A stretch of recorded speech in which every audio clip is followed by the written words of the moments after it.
Hey guys, Joe Kulas here once again for K Tactical. So this is not really a review per se of any means, but it's kind of a video I just wanted to throw out there because a lot of people are kind of curious about how the TP-9 works and how I like it and whatnot. And my original plans for this gun was on my vest because it's a lighter gun and whatnot to replace my Walther P99 and pretty much again for how it works is I was going to replace my P99 with the additional pistol mags because believe it or not the weight of this P99 and this is not much different, and then the simple fact that you can put a stock on here and SBR it and put a pistol grip, pistol grip would actually be a good idea, and you can have 30 round options, and still the weight is not going to be like substantially like higher. And basically, for the fact that it's so lightweight and whatnot, I figured, be a good kind of cool thing to do. Now, I did not end up SBRing it for a couple of reasons, but one of the main ones is the gun itself is amazing. Again, if you check out the original review, it has a lot of pro things to it. A lot of pros. There's only two cons that I really don't like about the gun, and the whole reason of being a secondary pistol or even a primary, or sorry, not the pistol, but like a primary rifle. There's a couple things I am not a huge fan of, and basically it comes down to the charging handle, which the bolt is charged right now, but the charging handle is polymer, which again, part of the lightweight, the whole gun is more or less polymer, and how that, there's a lot of play there. I'm not a fan of that.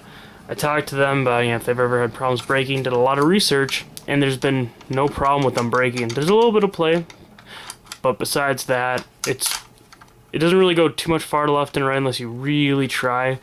But it's just one of those things, I could see myself in a situation trying to rack that back and just not working. Take out the mag here, and as well, one kind of random feature, well, actually, do that. They added a really weird way on the bolt. I want to say, I don't know what that hole is for, but a very random thing is we tried putting, you could put a bolt, an actual 9mm casing in there and rack the bolt back. Thought that was really cool. You could probably put other things like a multi-tool or something to rack back that bolt if you really needed to. But again, that is a huge downfall to that design. So I'm not a huge fan of the charging handle. The sight, good, all that other stuff. And besides that, this is actually where it kind of, again, gets into a little bit of the issues with this gun. Again, it's a great gun, but the trigger, and obviously the gun's not loaded, guys. I already checked it before and blah, blah, blah. But the trigger, it's, oh, alright. And then, obviously, do. And if you look on the original video, it has a spring mechanism here, how the trigger resets. And then the trigger is basically a bullpup style trigger into the rear, etc., etc. But anyways, if you hold this magazine, and I'm going to be kind of holding it out here, but if I hold it out, so if you were to be holding it, oh wait, come on here, I'm trying to apply pressure the best, but it's not. You can kind of see I'm going to release pressure. It doesn't, if you're holding the magazine to shoot it, so if you don't SBR it, and for some crazy reason, if you ever hold the magazine and apply pressure going this way, you're going to have some trigger reset problems. Not a big fan of that. So, those were the only real issues that I found with this gun, and besides that, it's very fun to shoot.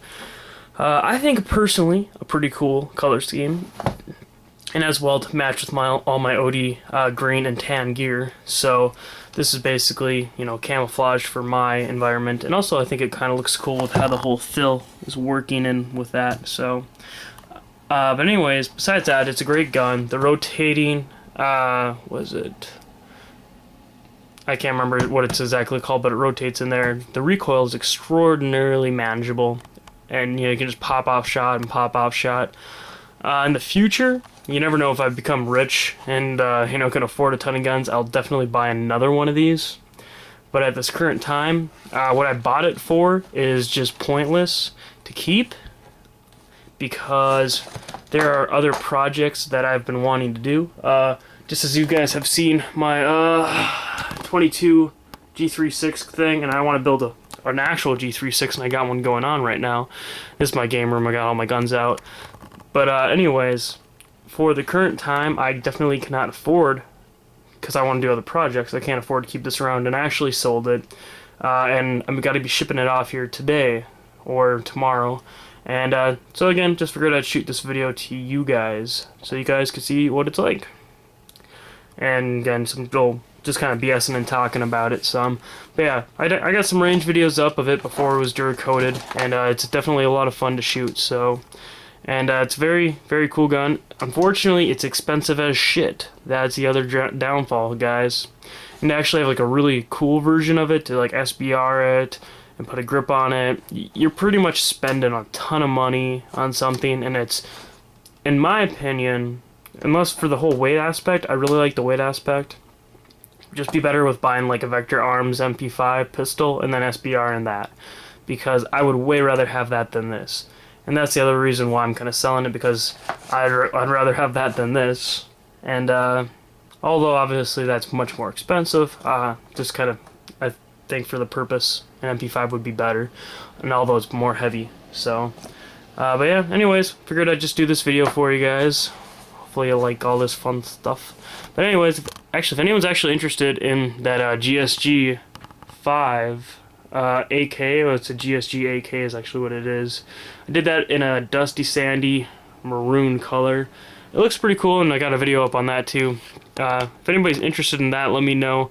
It comes with a 24 round mag, so turned out pretty cool. And as well, that was one of the few guns, I got a lot of 22s, and I really just don't shoot it. So it's a very cool gun, but not really needing it, been meaning to list it on Gun Broker here or something. But anyways, let me know, guys. Rather shoot these out to the gun community than kind of our local gun shop, because they overcharge on everything and whatnot. But alright, thanks for watching and have a good day.